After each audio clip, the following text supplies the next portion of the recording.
Saudara-saudari yang terkasih, selamat pagi. Bagaimana kabarnya? Apakah semua sehat? Jasmaninya sehat? Rohaninya sehat? Ekonominya sehat? Puji Tuhan kalau semuanya sehat ya.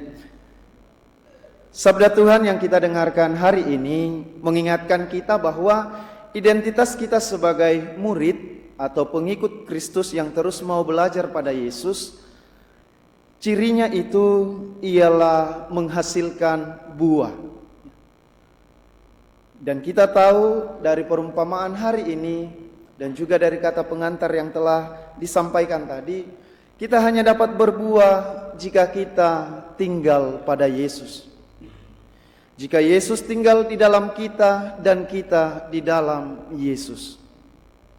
Maka Bapak Ibu, saudara-saudari yang terkasih, mengupayakan kesatuan, perjumpaan dan persekutuan erat dengan Yesus itu merupakan tugas dan tanggung jawab kita sebagai murid. Dan tentu kita tahu kita bisa bersatu dengan erat itu bukan terjadi secara otomatis, tetapi tentu melalui usaha dan proses dalam hidup kita.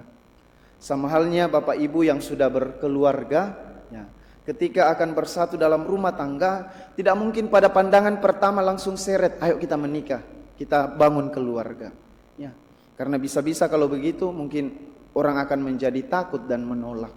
Tetapi ada proses yang dilalui di sana, ada usaha, ada komunikasi yang dibangun dengan intens agar dapat saling mengenal dan kemudian masuk dalam persekutuan atau persatuan yang erat. Ya, seringkali Bapak Ibu bercerita bahwa di zaman kami dulu itu pastor belum ada HP. Ya, jadi kalau kita jaraknya jauh ya kita kirim surat. Katanya dulu pakai perangko ya, sampai harus ke tukang kantor pos beli perangko, dilemlah perangkonya. Kadang katanya kalau tidak ada lem ya pakai nasi ya, pakai nasi seperti itu. Katanya kalau juga malas ambil nasi ya pakai saja yang dekat dan ada. Ya. Ya, ini menandakan kepada kita dan memberikan bukti kepada kita bahwa memang untuk mencapai hubungan yang erat itu kita harus tekun membangun yang namanya komunikasi. Sama halnya sebenarnya di dalam hidup rohani kita. Kita bisa menjadi semakin erat, semakin bersatu dengan Kristus ketika kita melaksanakan devosi, doa dan liturgi secara tekun di dalam hidup ini. Analoginya Bapak Ibu, kadang kita ketika tinggal bersama atau sering bertemu itu menjadi sangat akrab, ya. Tetapi kemudian ketika kita dipisahkan oleh jarak dan kemudian kita jarang berkomunikasi, seringkali ketika kita bertemu kembali dengan rekan-rekan kita mungkin waktu kita sekolah, kita kemudian seperti rasa air laut, asing, ya. Rasanya canggung untuk berkomunikasi. Karena memang itu tidak dibangun. Demikian pula dalam hidup rohani kita. Bisa saja kita merasa kita itu jauh dari Tuhan karena memang kita jarang berdoa.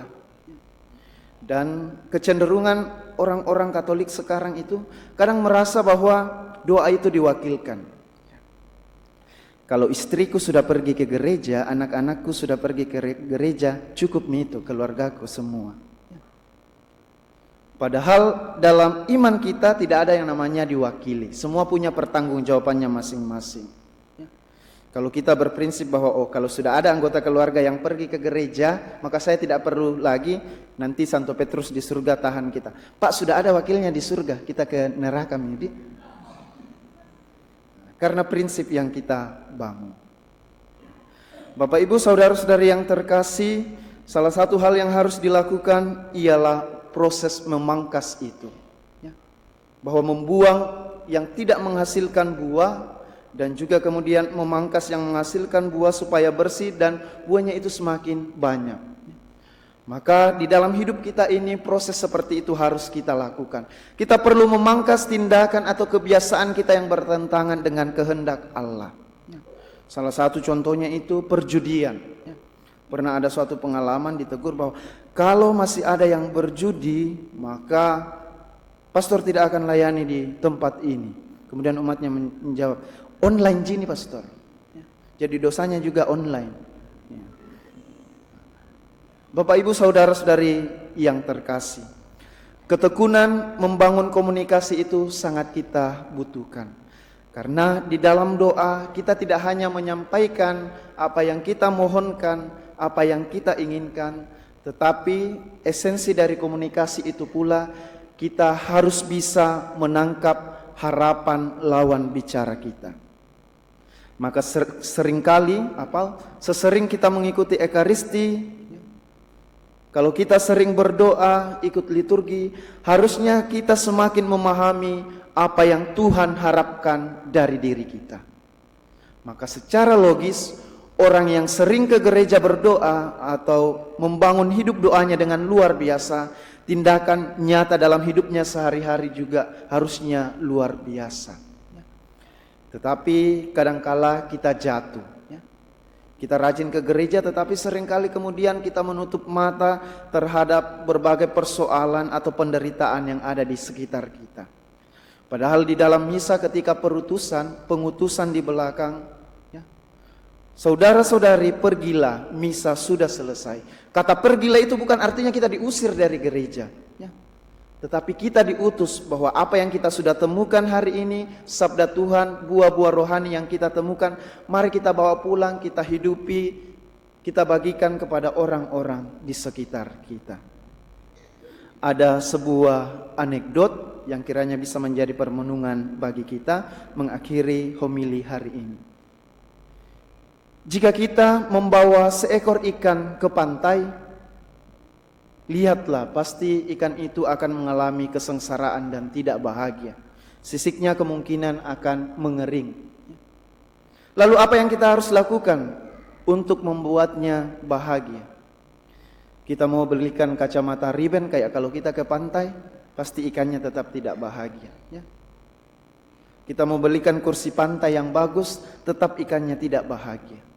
Ikan itu baru akan bahagia ketika kita mengembalikannya ke elemennya, yaitu air, tempatnya hidup.